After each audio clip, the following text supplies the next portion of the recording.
बिस्मिल्लाहिर्रहमानिर्रहीम जी। मैं मोहम्मद अमीन माशाल्लाह के जिस तरह के अरसा 2.5-3 साल तो हॉस्पिटल का लंगर पक रहा है ਤੁਹਾਡੇ ਭੈਣ ਭਰਾਵਾਂ ਦੀ ਬਦੌਲਤ, ਵਰਨਾ ਮੇਰੀ ਕੋਈ ਔਕਾਤ ਨਹੀਂ ਹੈ। ਹਫਤਾ ਇਤਵਾਰ ਪੀਰ 3 ਦਿਨ ਲੰਗਰ ਪੱਕਦਾ 250-300 ਬੰਦੇ ਦਾ। ਤੇ ਮਾਸ਼ਾਅੱਲਾ ਜੀ ਅੱਜ ਹਫਤੇ ਦਾ ਦਿਨ 28 ਤਰੀਕ ਹੈ, 10ਵਾਂ ਮਹੀਨਾ ਹੈ 2023। ਅੱਜ ਕੀ ਪੱਕਣ ਲੱਗਾ ਹੈ? ਅੱਜ ਮਾਸ਼ਾਅੱਲਾ ਜ਼ਾਹਿਰ ਤੁਹਾਨੂੰ ਪਤਾ ਹੈ ਕਿ ਚੈਨਲ ਬਣਾਇਆ ਹੈ, ਅੱਲਾ ਦੇ ਰਾਹ ਦਾ ਕੰਮ ਹੈ। ਇਸ ਕਰਕੇ ਮੁxtਲਿਫ ਡਿਸ਼ਾਂ ਪਕਾ ਰਹੇ ਹਾਂ, ਅੱਜ ਕੱਲ੍ਹ ਮੁxtਲਿਫ ਲੋਕਾਂ ਨੂੰ ਖਾਣਾ ਦੇ ਰਹੇ ਹਾਂ ਕਿ ਅਸੀਂ ਵੀ ਮੁxtਲਿਫ ਖਾਣੇ, ਅੱਲਾ ਦੀ ਜ਼ਾਤ ਸਭ ਨੂੰ ਦੇ।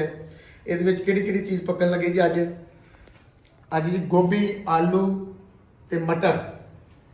ਸਾਡੇ ਕੋਲ ਗੋਭੀ ਹੈ ਜੀ, ਮਟਰ ਹੈ, ਗਾਜਰਾਂ ਨੇ, ਆਲੂ ਹੈ, ਲਸਣ, ਅਦਰਕ, ਪਿਆਜ਼।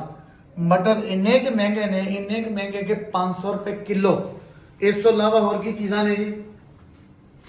ਘਿਓ ਹੈ, ਨਮਕ ਹੈ, ਲਾਲ ਮਿਰਚ ਹੈ, ਕਾਲੀ ਮਿਰਚ ਹੈ, ਹਲਦੀ ਹੈ ਤੇ ਮਿਰਚੀ ਹੈ ਤੇ ਸਾਬਤ ਮਸਾਲਾ ਹੈ ਤੇ ਨਮਕ ਹੈ। ਇਹਦਾ ਪਕਾਉਣ ਦਾ ਕੀ ਤਰੀਕੇਕਾਰ ਹੈ? ਸਭ ਤੋਂ ਪਹਿਲੇ ਅਸੀਂ ਇਹਨਾਂ ਨੂੰ ਧੋਵਾਂਗੇ, 2-4 ਪਾਣੀ ਧੋਵਾਂਗੇ, ਉਸ ਤੋਂ ਬਾਅਦ ਇਹਦੀ ਗ੍ਰੇਵੀ ਬਣਾਵਾਂਗੇ ਤੇ ਬਾਕੀ ਪ੍ਰੋਸੀਜਰ ਤੁਹਾਨੂੰ ਫਿਰ ਦੱਸਾਂਗੇ। ਇਹਦੇ ਨਾਲ ਪਕਾਵਾਂਗੇ ਜੀ ਤੜਕੇ ਵਾਲੇ ਚਾਵਲ। ਅੱਲਾਹ ਤਾਲਾ ਸਭ ਦੀ ਖੈਰ ਕਰੇ ਜੀ, ਆਮੀਨ।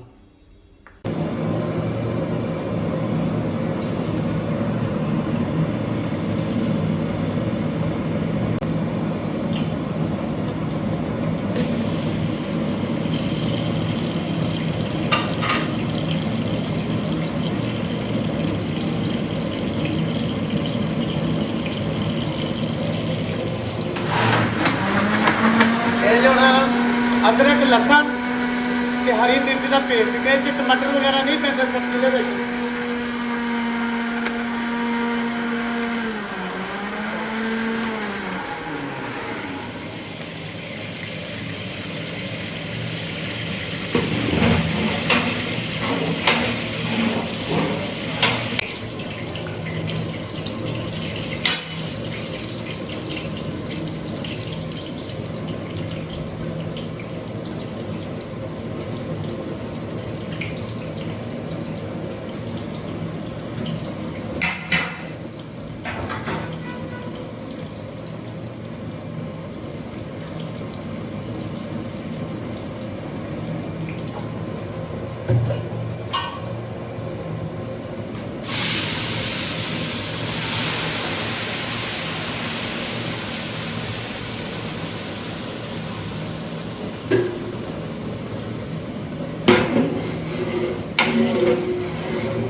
अच्छा जी, एक मैसेज कर रहे हैं कि माशाल्लाह 2.5-3 साल तो मेरे मोबाइल के घट तो घट 1500 नंबर फील्ड है, जिन्हों च लंगर च शामिल सिर्फ 10 तो 20 लोग सन, जिन्होंने माशाल्लाह कुछ चंद दोस्त पिछे हट गए हैं तो कुछ चंद दोस्त मेरे नाल ने, जिन्हों की बदौलत लंगर पकता गया है। अल्लाह ताला जेडे मेरे नाल ने, अल्लाह ताला उन्होंने बहुत दे, जेडे पिछे हट गए अल्लाह ताला उन्होंने दोबारा तफीक दे कि मेरी जिंदगी जो लंगर पक रहा पकता रहे। तो मैसेज कर रहे हैं कि मैं यूट्यूब से एक चैनल बनाया है, देसी किचन विद अमीन लंगर। उन्होंने तुम लाइक करो, सबसक्राइब करो। अगर तुम माली इमदाद नहीं कर सकते कोई गल नहीं, तुम मेरे चैनल को लाइक सबसक्राइब करके उन्हें शेयर करो, फॉलो करो, उन्हें पास करो। तो अल्लाह के राह का काम है, तो भी इस काम के हिस्सा पै जाए। अल्लाह जानता है या मैं जानता, तो दुनिया से गुरबत इन्नी हो गई है, महंगाई इन्नी हो गई है कि कुछ दोस्त पिछे हटे ने, वजह मैं चैनल बनाना पै गया। मगर जिन्नी देर मेरी जिंदगी है या जिन्नी देर मालिक ने चाहा लंगर पकाते रहेंगे जी। अज गोभी के नाल बिरयानी पकावांगे, गोभी आलू मटर। तो इस करके मैसेज कर रहे हैं कि बस तुम मेरे चैनल को लाइक सबसक्राइब करो, शेयर करो, अल्लाह तुहाडी खैर करे। दूसरा मैसेज है ਦੇਣ ਵਾਲਿਆਂ ਦੀ ਖੈਰ, ਵੰਡਣ ਵਾਲਿਆਂ ਦੀ ਖੈਰ, ਪਕਾਉਣ ਵਾਲਿਆਂ ਦੀ ਖੈਰ, ਖਾਣ ਵਾਲਿਆਂ ਦੀ ਖੈਰ, ਅੱਲਾਹ ਤਾਲਾ ਸਭ ਦੀ ਖੈਰ ਜੀ, ਆਮੀਨ।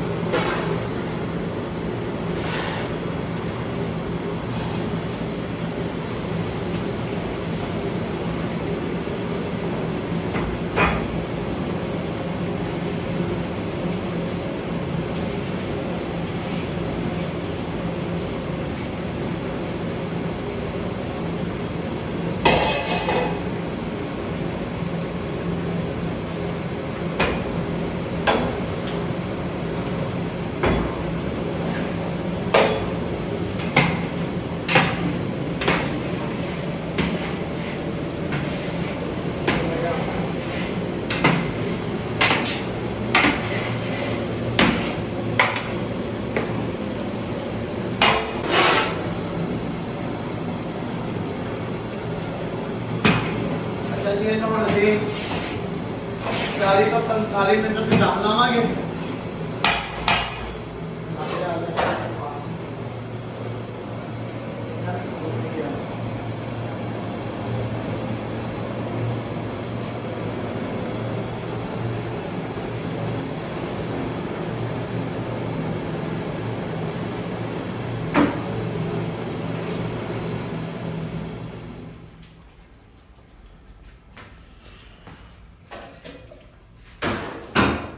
अंताली मिनट दम लगेगा जी। साड़ियाँ गाजर वो भी समान तैयार हो गया।